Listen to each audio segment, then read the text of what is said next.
Great. Okay, great. I'm here with Kristen Bartlett. Hello. How would you describe yourself career-wise?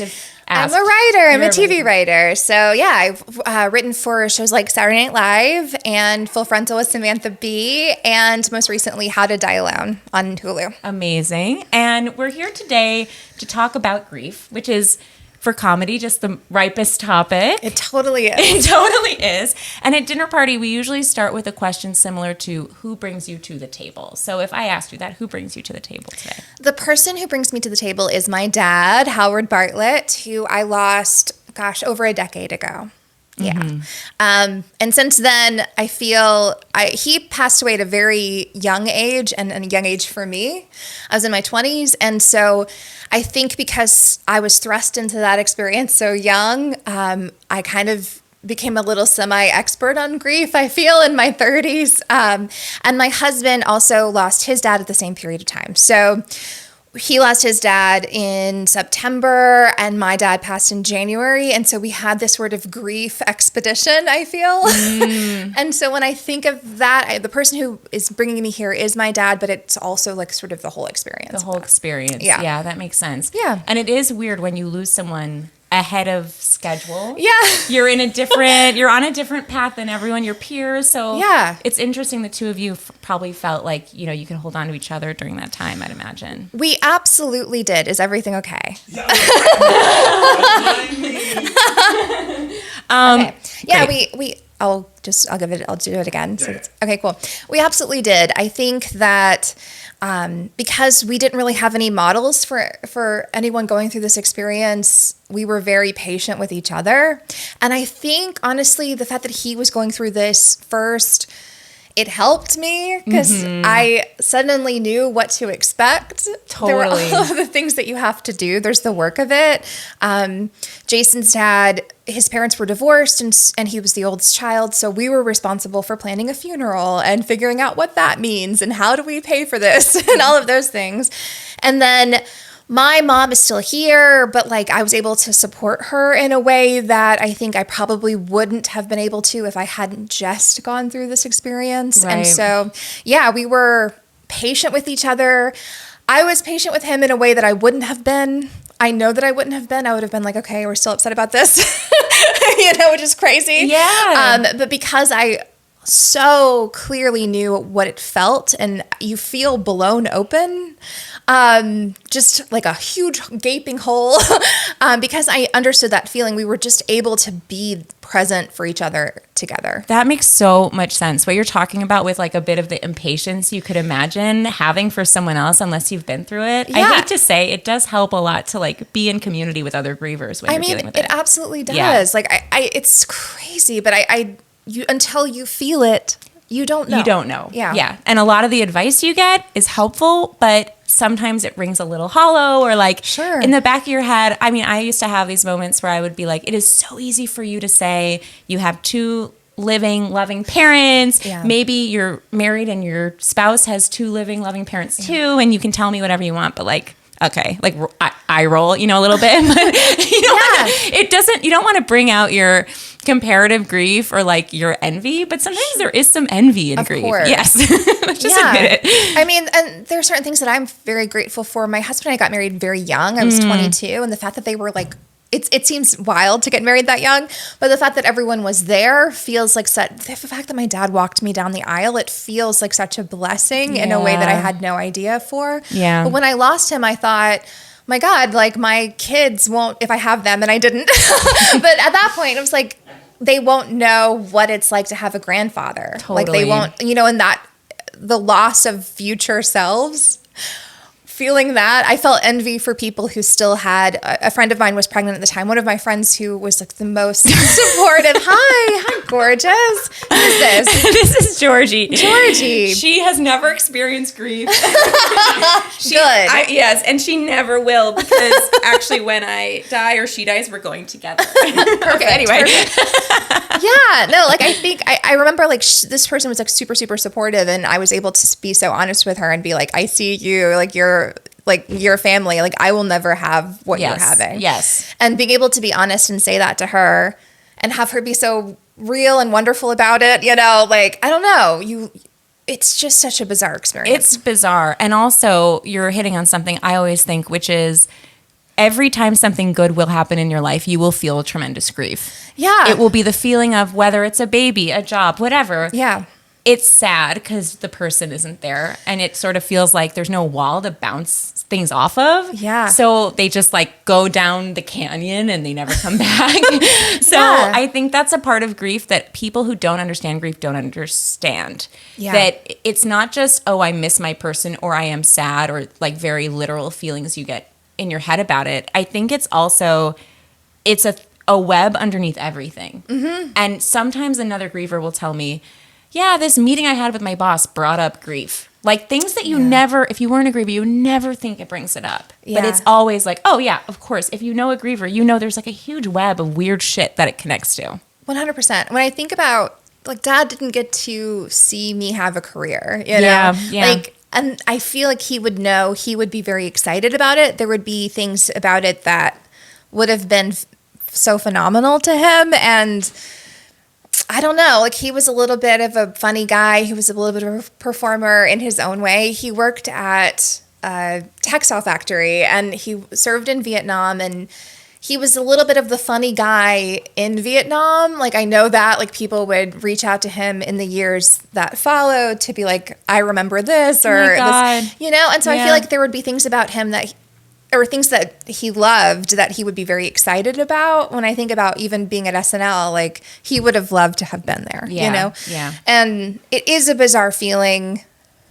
You don't know what you're about to grieve, really. Like you don't know what you're about to grieve. Yeah. Yep. That's really true. And like, I think anticipatory grief is really hard if you know someone's sick and you can imagine, and then it really doesn't always look the way you think it will. So there's a lot of, can go on forever. And speaking of your dad and invoking him, I'd love to know if your dad were here, what would he bring to the table? So what's something that maybe, I know you brought objects to share a bit of him. Yes, I brought some sweet objects because if he were here, he would be bringing Marlboro cigarettes, and which I don't smoke.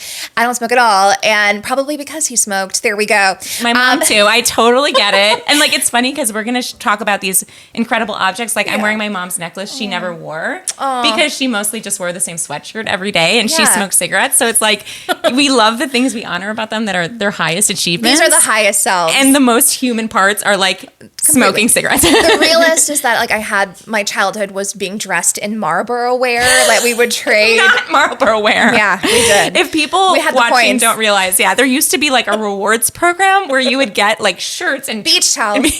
I had my lunchbox. I remember, so there was a cooler. You did not. I don't think I took it to school, but I certainly did take other things. I know that I did. I didn't know they made items specifically that children could use. That's like a totally different era.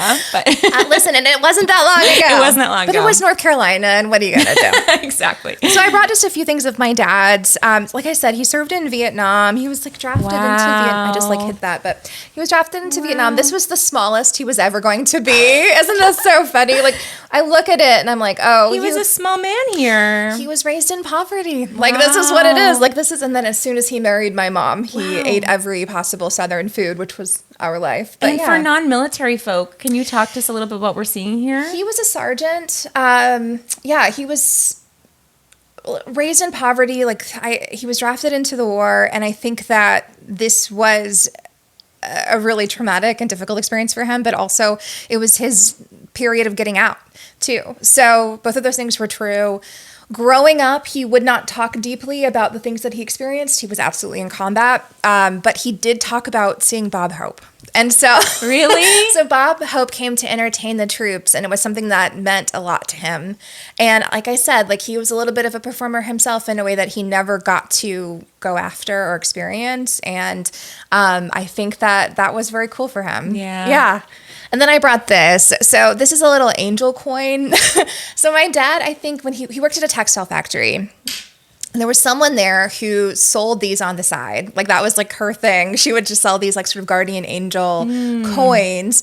And he would buy them and hand them out to everyone he knew. And so at the funeral, everyone came up and said that they had a coin from Dad. And I don't know why he did this. I think he wanted people to remember him. I think he like wanted to share some sweetness. And I also think he did know. Like, I think he knew that his time was not long. Did he do that when he was sick? He did it like, I guess for the last 10 years. And so my dad, he had a heart attack.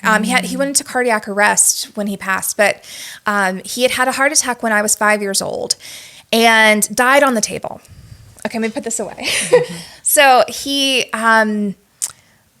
lost consciousness and he was gone. And they brought him back on the table when I was 5. And he, I think from then on, had an awareness about his own death, and he wouldn't die for another 20 years. Wow. But like, I think that period, that experience changed him. Totally. And so, yeah, so he would hand these out to people. I don't know if it was like a conscious thing or not, but I know that it means a lot to people, and I know that people still have them. And whenever I'm traveling, whenever I have to do something scary, I always make sure that I have it nearby. I love that. I love that you literally have a physical token that you can hold and keep with you. That I can just like, it helps, you know? That's really nice. And it sounds like you also feel like you're invoking him when you're performing and doing comedy. Maybe Completely. That's coming through. Yeah. I think about him. I like ask him to give me a little strength before things, like before pitches or things like that. He may not be here physically, but I do hope that he's around. Yeah, I totally get that. I recently started, this is going to sound crazy, convening with my mom through trees. How do you do that? If you ever saw it, you would call the police, because it's like literally I'll be in a forest. I put my hand on a tree because I always think about, my mom just loved trees and she took photos and they were always of trees. She was a big tree lady. Yeah. And I feel that there's something about the connection between nature and spirit that, like, especially older trees have been around forever, and they're a connection to past, and they've seen it all, and they've weathered storms. Yeah. And there's something about like the spiritual aspect of trees and how they metabolize our bad air and make it good. Like there's something about it where I feel I can tap into some deeper energy. Yeah. So if you see me at the top of a hill on a hike, sometimes my eyes are closed and I'm literally putting my hand on a tree. And this happened yesterday. And I just, I'm pretending, I'm like, whatever. Oh, you're stretching, whatever. It's like, it's so embarrassing. So if I can find myself alone, I'll do it. Yeah. But it's whatever it takes, because for me, I've also had to learn how to compartmentalize for better or worse. And it can be for worse, but can also be a kind of way to create ritual and tradition and your own practice that you don't feel like, I know with grievers, there's also a feeling of, I'm worried I'm going to lose the grief or I'm not going to be able to tap into it. Yeah. So for me, for dinner party, I'm able to convene with other grievers on a scheduled basis, and we get to talk about grief. That's great. Yeah. And I get to talk to my trees. And then maybe you get to put it away. And then you put it away, and you can come back to it. And I think also I've learned, I'm curious if you've learned this or if you feel differently. I've learned like who I can open up to, who can hold the space, which is a tough learning, and there's grief there too. I completely understand. I think to me, this is a little rare. Having Jason be there means that I have like a constant. And that's always going to be the person who I'm going to open up to and talk about that with. I was telling you about the coworker, this person who was pregnant, who I was able to like really open up with and talk to in the immediate like moments after. There was like another coworker there, like who was not that. And I think like I know who to choose now, and sometimes you don't choose. I think like losing someone, people do want to come up to you and open up about their own personal experiences. And honestly, in the days and weeks after an immediate loss, the last thing that I wanted to hear was someone else's story. I didn't want to hear it. Like, I wasn't prepared to take on someone else's grief. Like, I only could have mine. And so I remember this other person who really like came to my office, and I was back too soon too. Like it was a workplace where we got 1 week for bereavement, and then you were back in the office. So I went back to North Carolina to do this whole process. Which, by the way, that week, it's kind of like, I imagine postpartum, where it's like your body needs to recover. You have so much logistics to do that week. There's work. It's work, and it's exhausting, and it's the most stressful, it's not horrible. Grief. It's not grief. You don't have time to actually grieve. You're just back into like normal life. I had absolutely no time I immediately felt the loss, I think, and probably that is because of Jason's loss, that I was like suddenly able to like feel the ramifications, like feel the reality of what it was. But then you're immediately like steeped in work. Like there's the funeral, there's picking out a coffin, there's picking out like there was guiding like my mom through like a tombstone, like it's, canceling their bank account, like dealing with like their debt. You're like, what am I doing? It's crazy. Like writing an obituary. There's so much. There's work to do, and that work I'm sort of grateful for because that also helps you get through it. But to have to go back to work at the end of the week was a wild thing. And I remember so soon, maybe it was even my first day back when I just was hanging on, this person came into my office with a box. And this box was like her memories of losing her grandfather. And I stop there. Stop. I hate them. I'm so sorry. Look, it's not her fault, but it was the wrong mode. Yeah. But that is like, it was too soon. It's too soon. I'm happy to like deal with your grief box now, or even a few months later. I could have like dug into that box with you, 100%. But like I wasn't in that moment. It was way too fresh. So I do think you have to, and it wasn't even, for me, it wasn't like, oh, I've chosen the wrong person. It was like, oh, I have to deal with the wrong person. So interesting. In a way, sometimes you don't have the choice of who's entering the space with you. And then the extra work of how to create, which you've never done before, a grief boundary, where you have to also navigate, how do I get out of this and not hurt their feelings and make myself feel okay? I mean, I remember I used to go on dates where like grief, they would ask, the first date question is always, so where are your parents? They still live in Chicago. And it would just be like, okay, send me into like the deepest spiral of like, where are they? Yeah. But like then it would be, I'd usually just say, I'd bounce out of it and I'd be like, well, my sister lives in Chicago. Anyway, what are we ordering? And sometimes they'd go, oh, but like, are you close with them? Like they would still try to dive in. Yeah.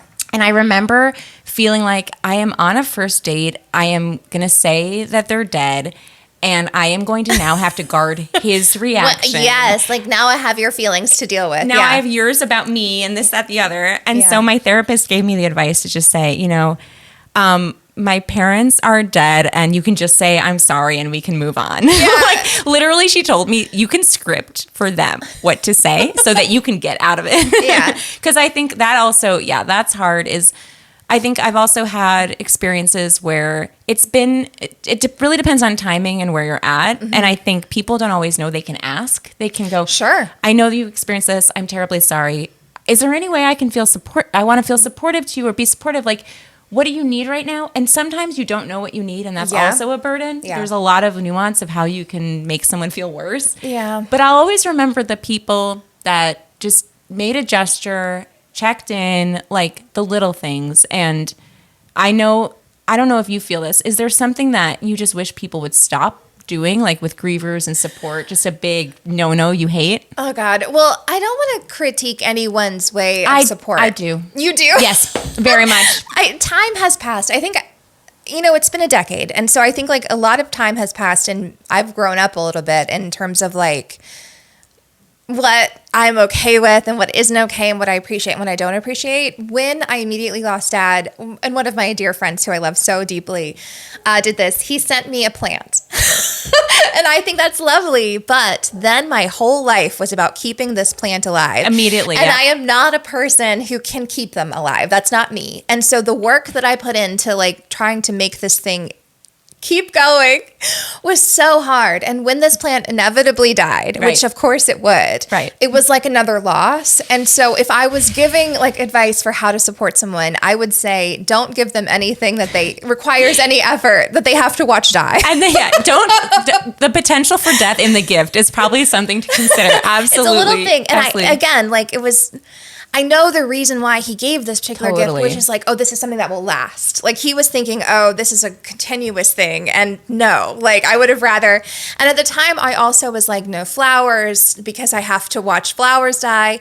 I don't feel that way anymore. I think that flowers are nice. I feel like every person is a little different and you are going to change a million different ways. And so to me, like that was the one thing. I also think everyone's so different. And then I have supported people in their grief wrong. Like I've done the same thing. So my coping mechanism was sense of humor. And so Jason and I developed this very dark, very morbid sense of humor that is off-putting, that is like scary to people. And I remember so deeply, like a coworker who I didn't know very well, even at another job, she lost her father. And I made I came in and I said how sorry I was. And then I made a little bit of like a joke. I have no recollection of what that joke was, but I could see on her face, like, oh, not the move. And I was like, yeah, that's something that I personally would have appreciated that normal people wouldn't. Right. And so everyone's different. And I think you have to approach them like with someone that you're not close to, you have to be as on your guard and as careful as possible. And then you know the real parameters of your closest friends. For me, when someone dies, when one of my friends loses a parent or loses someone that's important to them, I just like reach out and I'm like, this fucking sucks. Yeah. Because I think too, the way that people approach you is like, this happened for a reason, or God is doing X, Y, Z, or like some sort of like holier than thou, like thing. And I think someone saying this is shit and it's going to be shit for a while, when people said that to me, I really appreciated it. And so I just try to do it to them. I agree with that. Totally. I think there's also, it can be subtle, that feeling of someone trying to find a silver lining, and it's from a good place, but it'll be like, well, at least they blank, blank, blank. Like, don't start the sentence at least. And honestly, like, I am a little bit of like, in my own life, I'm like, okay, where's the silver lining here? But like that person is allowed to do that. Like, I've done that. I've screwed up. I was talking with someone who lost their parent to dementia, and I made a comment about like, at least you had time with them, whatever. And the response was rightfully like, no, I lost my parent to dementia. What the fuck are you talking about? Like, I screw up. It's a human tendency. It's like a thing, just you want to make very uncomfortable, unknowable things make sense, and want someone to feel better. So I think it's unfortunate that, like, I think grievers, we also have to do the work of just extra giving grace sometimes. And I wish it wasn't so, but I do appreciate with other grievers, like, if they're around the same time, they've been out and you know them, you can make these jokes that can be the best jokes and make you feel so much better. And like my grief group, so much of what we do is we just talk so much shit, and it's like stuff that would never make sense and never fly outside a grief group. Completely. But it'll be like, so-and-so like complaining about their loving parent being too involved in their life, and we just like rip them to shreds. And they deserve it. Must be nice. Must be real nice. Exactly. And I also remember the people who showed up to the funeral. Like, I remember like my high school friends who were there in the back, and I just remember them so clearly. I just remember that. I remember people sending flowers to the funeral home who I wouldn't expect to, just like seeing that name. And I had just said that I didn't like getting flowers, but like that's not the case. Like I remember so clearly like who really showed up, Totally. I know. That stuff sticks with you. Even if it was just an email, it's just like, hi, I'm so sorry. That's it. It's all it takes sometimes. It does. And then I feel you live with it forever. I don't know. Here's another thing that I think about that grief. Like, one thing that was surprising to me is that you start to become aware that you're going to lose everybody. How do you deal with that? Like, I think it's such a funny thing. Like, my mom is still here. So she's 74. When Dad passed, and again, he passed young, like, she started thinking that she was going to immediately follow. Like, that was sort of where her brain was. She would say things like, oh, she would buy a couch, and she'd be like, this is my last couch, which, bless, that's therapy. But like, then it definitely wasn't her last couch, but there were certain things that she had to wrap her head around because her parents died young and within a very short period of time from each other. And so she expected that her life would be a certain way.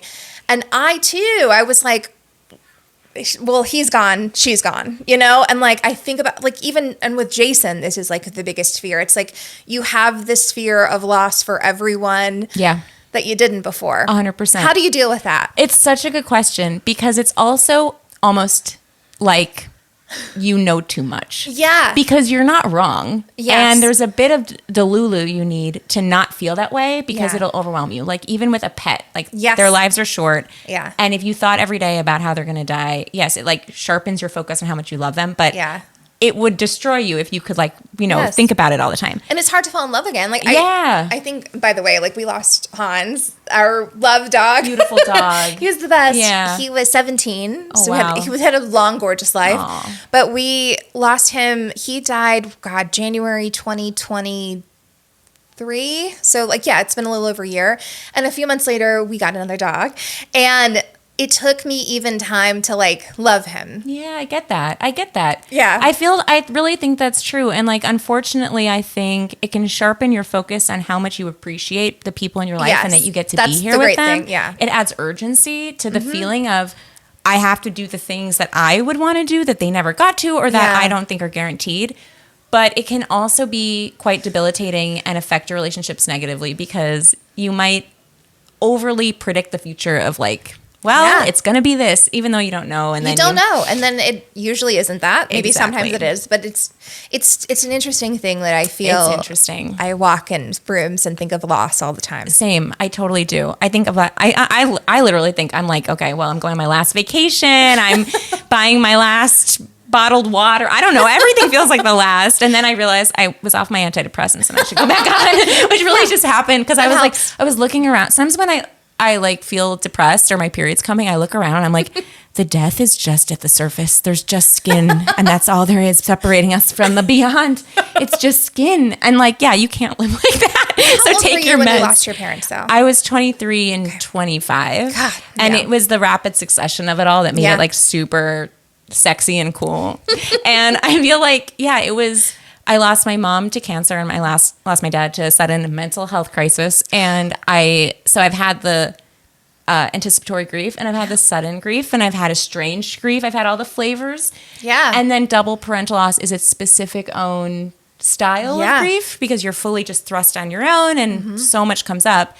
And so the group that I do for dinner party, I host a double parental loss group. And I remember feeling so isolated that when I went to go host, there were 15 slots. I remember thinking there aren't 15 people who have experienced this, so they won't even fill up. And then it filled up like Immediately, that. yeah. And then the moment of recognition at the first meeting when everyone said their story and it was like, okay, I'm not alone. And all these people are wonderful and they're cool and vibrant, awesome people where they didn't cause this. It just happens. Yeah. That feeling of like, wow, I'm in a space where I can fully just be with other double parental loss grievers was really profound. Yeah. And I've also connected with other grievers that have similar circumstances with like the dinner party helped me find another griever who lost their parents to the exact same circumstances in the exact same order. Wow. And the moment of recognition with another person was so profound for me. Like, I really think a lot of grief and what makes it hard is that it does feel so individual and like you're the only one who's walked the path. And the more, in my mind, the more you can commune with other grievers and feel like you're not alone is transformative. And Yeah. similar, I jumped right back into work. Yeah. I didn't get time to grieve. And I think I had delayed grief where Yeah. it wasn't until I was, in my 30s that I even started feeling feelings. I was just so I don't know. I'm now at a point where it's so integrated in my life and I just cherish people that I can talk with about it because it's just like, it's this weird thing where I think it's like 95% of my personality, for better or worse, not literally grief, but it's inevitably going to shape it. To your point about thinking about the last couch, like it shapes the way your brain works. It shapes how you move in the world. Yes. Yeah. So, I totally get you. I'm thinking about, that makes me think about when like I experienced certain things and when I grieved certain things as well. So like for me, I realized that I moved on like Donald Draper. In terms of drinking and smoking and having an affair and all that. There's just that line in Mad Men where he tells Peggy after she is in the hospital, she's given birth and she's gone into this sort of like depression. He's like, it will shock you how much this never happened because he moves on and forgets and creates new lives. And I did that and for years. And when I did the show, so Jason and I did a show called The Dead Dads Club that was about that grief process, which was about 5 years after the loss. Suddenly I had to sit down and excavate what happened. And it had been 5 years and like I remembered so clearly what happened to him. And I was so present for that. I was like, oh no, this happened, this happened, this happened, this happened. And when it came to my loss, which was just 4 months later, entire pages were ripped from the journal. Like there was like so much stuff that had disappeared, and I had to sit down and like really like write down what happened. I had to sit with Jason to like pull those memories. I think like that was just such a coping mechanism. There are entire days that I forgot. It's the silliest thing. Like one of the things that we did like that year after was like seek comfort in any way, seek joy in any way that we could find. And so we would do stupid things. Like Jason and I went to see The View. Wait, by the way, yes, of course. You should go to The View. Go to The View. It's an incredible experience. It's once in a lifetime or twice in a lifetime. Sure, go ahead. Yeah. Well, we went to The View, and I had completely, like a few years ago, Jason and I were talking about it, and he said, oh, we saw The View, and I have no recollection of seeing The View. Just full blur. I don't remember going. And oh my God. You had a blackout view. It was a blackout. It was an absolute blackout view. It was a grief blackout view. And Jason's like, no, we absolutely did. Like, he remembered everything, and he remembered down to the snack they gave you to like make you feel energetic as an audience. And I argued with him, and then I found like a post on Facebook where I was like, going to The View. That's insane. But like it's just funny to still uncover stuff like that where I'm like, oh, that full year was a real year of magical thinking where like I just like completely like ripped it apart. I don't know what happened. I know that I watched one specific Lifetime movie about William and Kate because that was when they were getting married. There was this like Hallmark movie, Lifetime movie, and so I would watch that for comfort. And I like those are the things that I remember, and I don't remember so much of like what that was. And I think your brain, it literally is a neuroscience thing that someone could cite that like you just have to survive. You're surviving, you have your narrow focus, yeah, and you don't retain memories. Like your short-term memory is really bad. I remember when I lost, I think it was my dad, and I was walking around New York and feeling insane.